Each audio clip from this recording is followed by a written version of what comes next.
General Balsa siempre conmueve su presencia y honra. ¿Qué es un militar? ¿Qué es un militar? Posiblemente yo me lo he formulado tantas veces. Yo creo que cuando transmito mi experiencia personal. Pero por eso es lo importante. En mi familia no había ningún antecedente militar. Mi padre, como trabajaba en asuntos judiciales, yo veía el escritorio, yo quería ser abogado, pero cumplí, una semana después de cumplir 16 años, mi padre falleció de un cáncer terminal. En 60 días lo perdí. Estaba en cuarto año nacional. Al año siguiente, estando en quinto, le dije a mi madre, quiero entrar al colegio militar.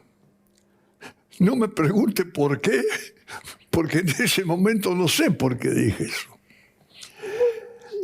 ¿Por alguna razón?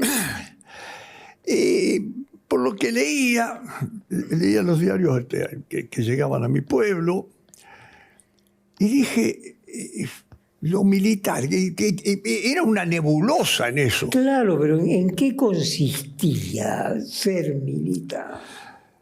Muchos me dicen si era una predisposición de defender a la patria. No puedo precisarla. No. Porque yo rendí al colegio militar a fines del año 1951. Terminé de rendir en diciembre, el día que por radio, me acuerdo, escuché que había muerto el autor de Cambalache, Enrique Santos Discépolo. Y entré al colegio militar con 17 años. Siempre digo, alguien cuando me dice, pero usted sentía vocación hacia lo militar. Eso. Y le digo, hoy le tengo que decir que sí, pero en ese momento sentí una atracción. Digo, yo quiero ser esto que desconozco.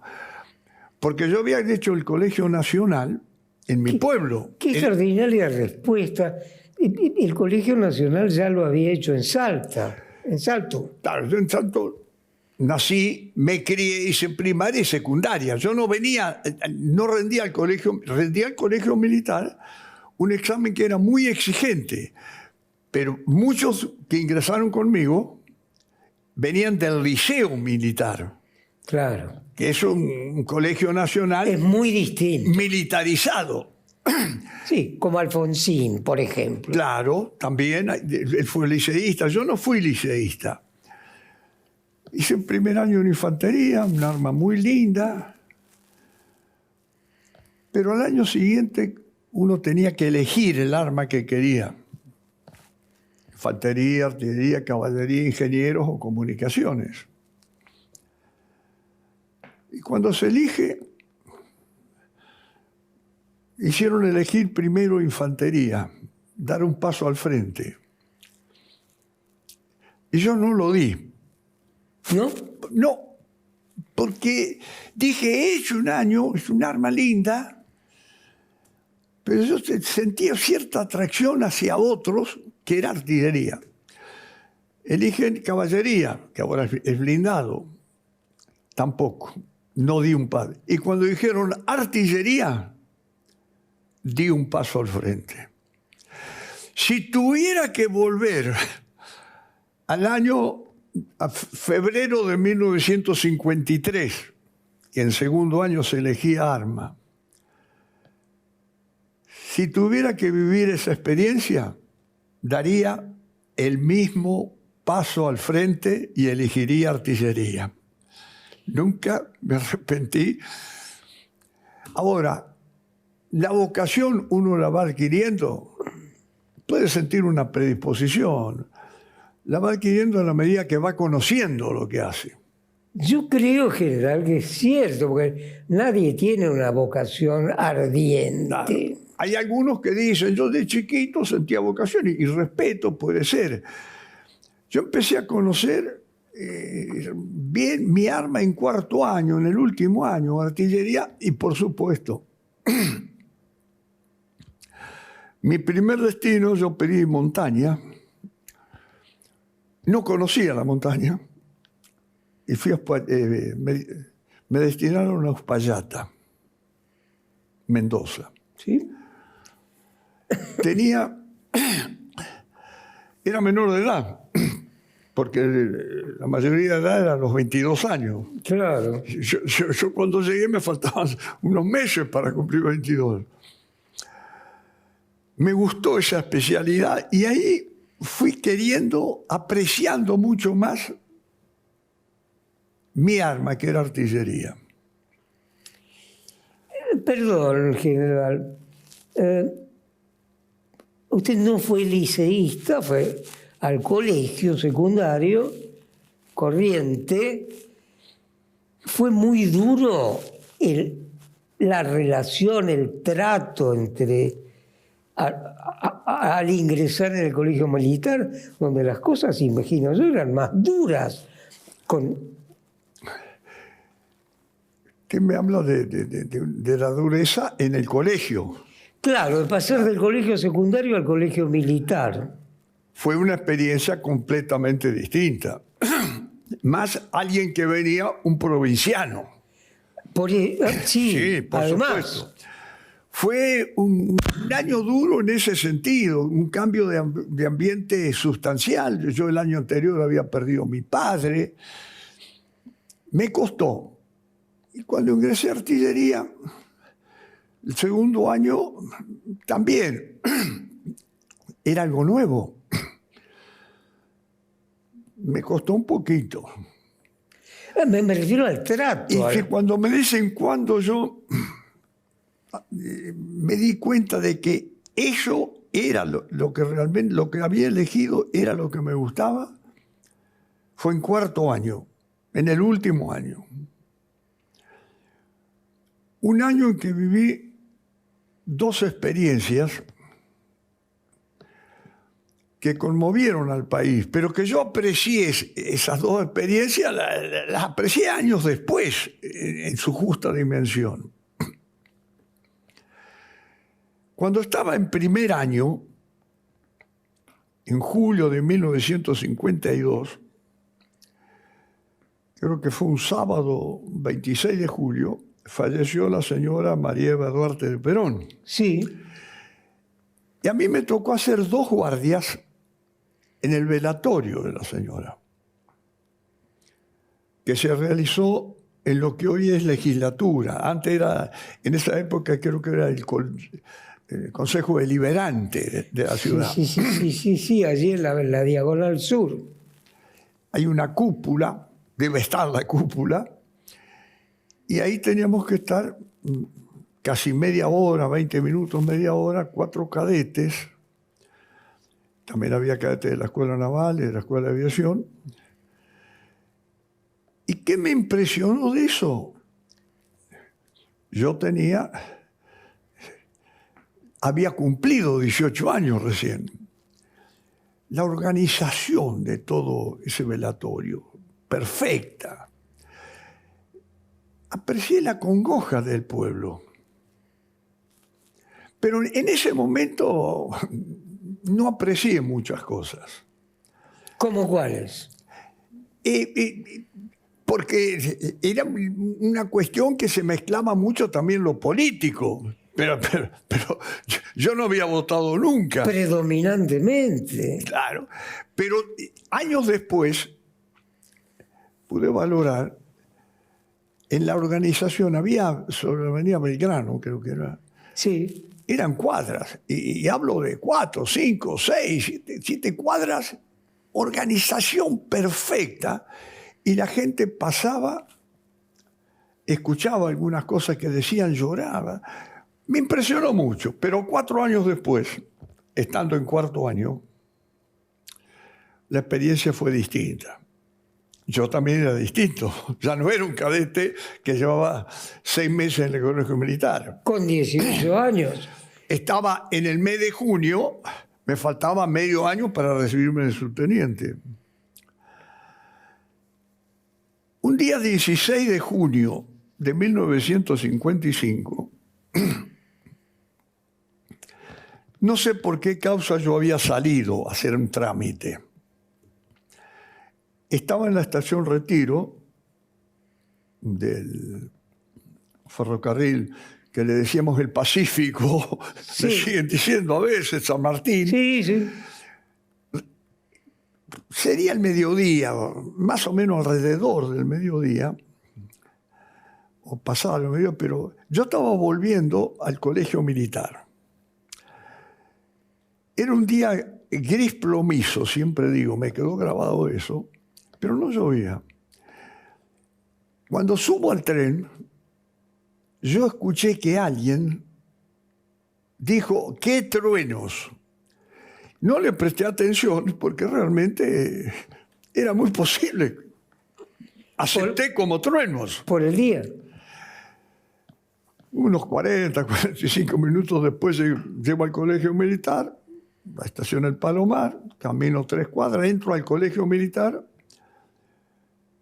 y había un cadete de 3er año de guardia en el arco de entrada del colegio militar.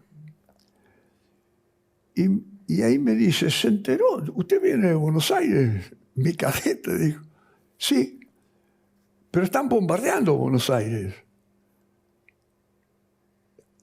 Es decir, lo que yo había apreciado que eran truenos, no eran truenos. O lo que apreció también el señor que dijo que eran truenos. A la madrugada del día siguiente, del 17 de junio del 55, la batería de artillería del colegio viene a Buenos Aires y toma una posición ahí en la Costanera Azul, en inmediaciones. Ahí estaba cerca de una confitería que creo que sigue todavía, la Múnich. Sí, sí, claro. En la Costanera Sur. Pero cuando vinimos pasamos por Plaza de Mayo. Vi una ciudad bombardeada. Vi un trolebús que estaba incendiado, no había nadie. Nosotros habíamos llegado a la madrugada, 7, 8 de la mañana. Pero vi los efectos del bombardeo. Lo mismo, eso en su momento, no creo haberlo valorado en su real dimensión lo que fue. Pero con el tiempo fui tomando conocimiento de eso que yo vi. Armas de la patria, compradas para la defensa de la nación por un grupo minúsculo de hombres de nuestra aviación naval y de nuestra fuerza aérea, hombres que no tuvieron nada que ver con la profesionalidad, la valentía de nuestros hombres de la aviación naval y de la fuerza aérea en Malvinas. Pero estamos en el 55. Bombardearon la ciudad de Buenos Aires, la única vez en la historia que la ciudad de Buenos Aires fue bombardeada. Una ciudad. Pero los muertos que hubo, según estadísticas,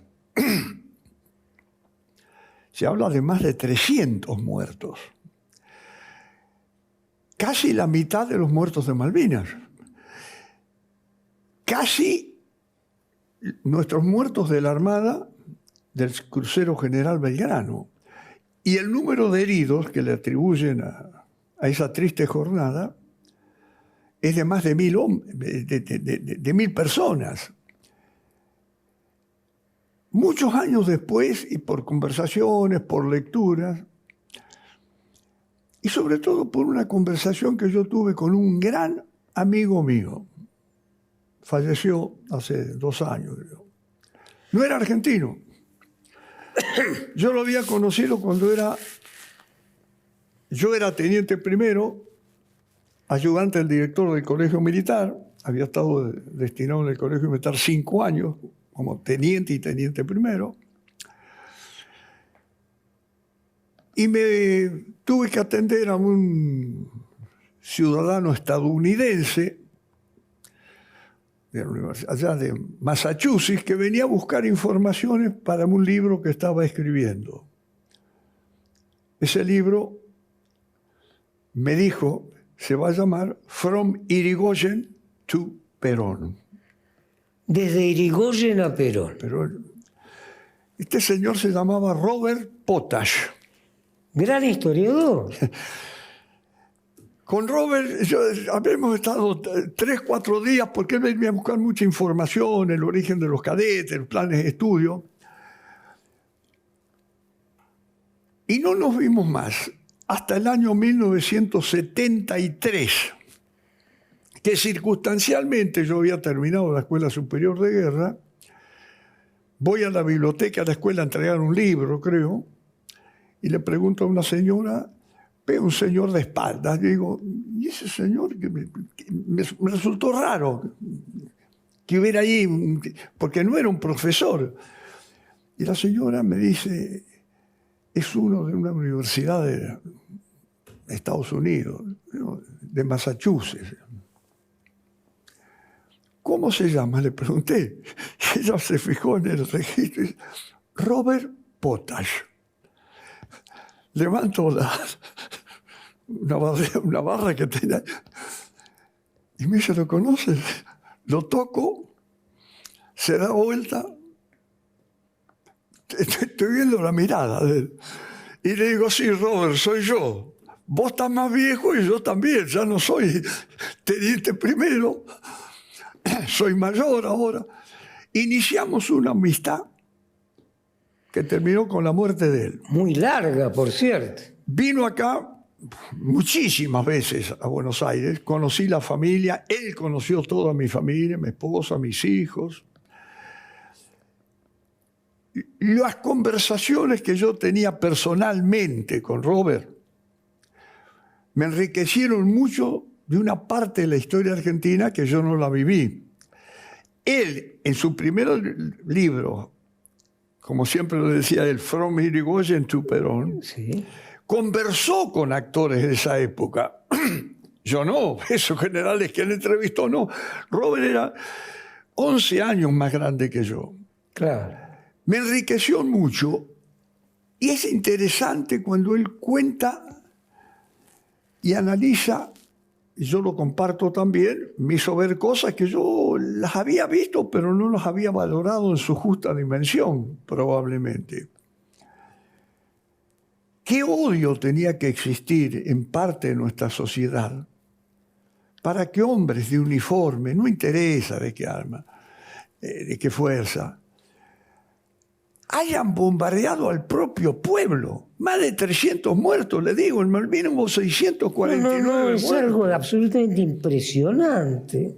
Y dice cómo que posiblemente él analiza que se podría haber llegado hasta una guerra civil. Gracias a Dios no se dio. Pero como con Robert nos vimos y tuvimos contacto mientras yo era embajador, el contacto ya era más por computadora, porque él ya había dejado de venir acá. Charlábamos mucho por computación. Y por teléfono le digo, mira, tu castellano cada vez es peor. Y yo no sé si vos me entendés en inglés, le digo, pero a veces prefiero...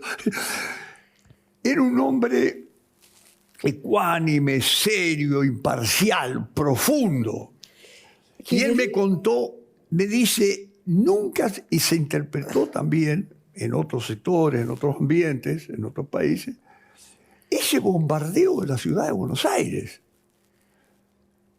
Ahora, otra cosa, yo ya cuando hablaba con él, tratamos, yo fui teniente coronel, general, jefe del ejército y embajador, y seguíamos esa charla.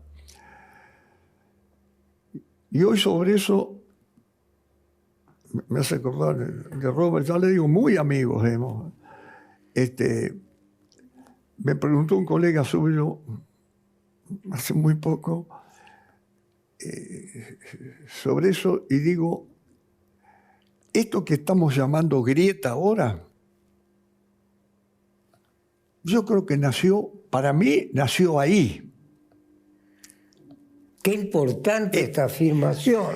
Nació ahí porque quienes bombardearon la ciudad, lo mismo que otros,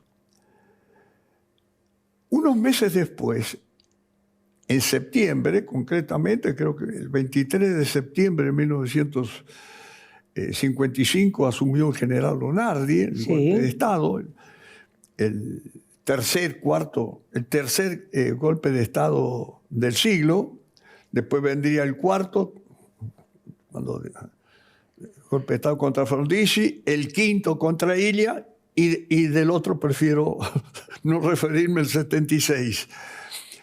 Pero esos que bombardearon fueron recibidos como libertadores, que nos habían librado de la tiranía. No entro en cuestiones políticas. Digo que quienes atentaron contra el pueblo, mataron al pueblo, eran libertadores. Ese fue un trauma, y a un colega suyo que me preguntó hace poco, dije, nunca lo pude comprender. Ahí nace una grieta con altibajos. El colega suyo me preguntó, ¿y usted cree que sigue? No sé si ahora es grieta, muralla, pero lamentablemente creo que, lo que me decía Robert, Potes, que él me decía qué odio tendría que haber existido en la sociedad argentina para que se llegue a bombardear al propio e inocente pueblo. Porque los que estaban ahí no eran militares. No fue un enfrentamiento entre militares. Lamentablemente, con tristeza voy a decir algo que quizás pido disculpas a todos, no solo a los que nos están viendo, sino a los politólogos, a los sociólogos, a los políticos. Hoy basta ver un programa de televisión, escuchar. Creo que el odio, el rencor que existió en esa época, con altibajos se fue dando, pero quizás no hemos aprendido, porque hay ofensas de un sector al otro y del otro a ese sector. Ofensas en el vocabulario, términos groseros, irreproducibles de unos a los otros, y que demuestran, reitero, parecería que están demostrando, poniendo en evidencia un odio, un rencor entre argentinos. ¿Cuándo vamos a terminar eso y lograr una reconciliación? No es de ahora, para mí ha venido de antes. En extrema síntesis, creo que fue Kant el que hablaba mucho del respeto. Y yo estoy convencido, puedo estar equivocado, pero respeten mi equivocación como yo respeto la equivocación de otro. Pero el disenso debe enriquecernos. Y el disiente, ese que tiene otra idea, que disiente de mi opinión, puede enriquecerme con la opinión de él también. No es mi enemigo. Puede ser mi adversario político, pero no mi enemigo. Sí, es solo un entreguiones, apenas. Es la desunión, que quizás no se resolverá nunca, pero hay otras formas de unir. Por ejemplo, lo digo con cierta frivolidad, vamos a cruzar el Río de la Plata con buquebús, que sostiene estas conversaciones y que es muy, muy grato ir de una orilla a la otra. Es muy breve, son segundos.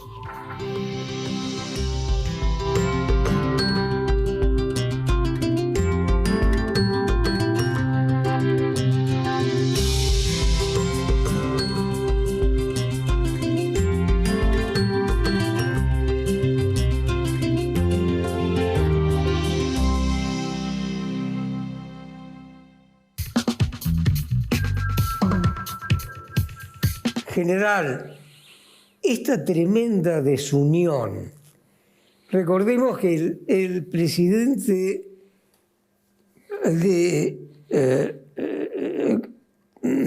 el proceso y la culminación de la independencia en Tucumán, Laprida, fue degollada o quizá aplastado por una serie de tropillas, por una tropilla de caballos, lo habían enterrado tal vez con la cabeza afuera para que lo aplastaran.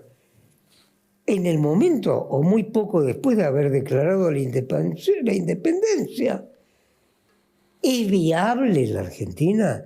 ¿Es posible la solución, la unión en la Argentina? Soy optimista. Voy a cumplir años, después le digo cuántos, ahora el próximo 13 de junio, el día de San Antonio. Yo creo que sí. La reconciliación va a llegar, tarde o temprano va a llegar, pero tenemos que trabajar para eso.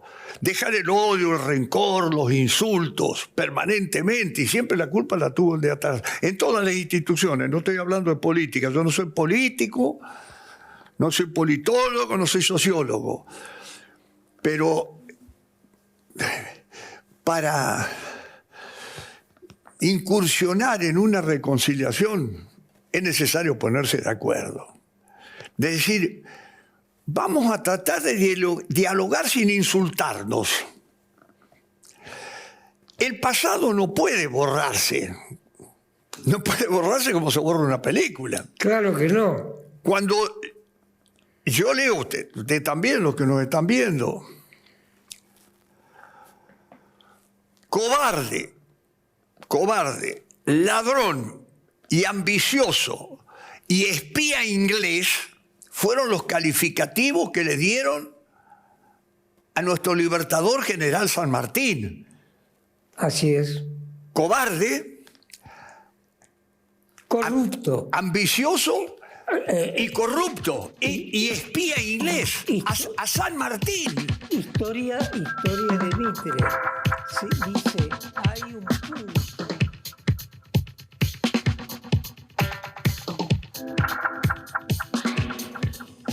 General Balsa.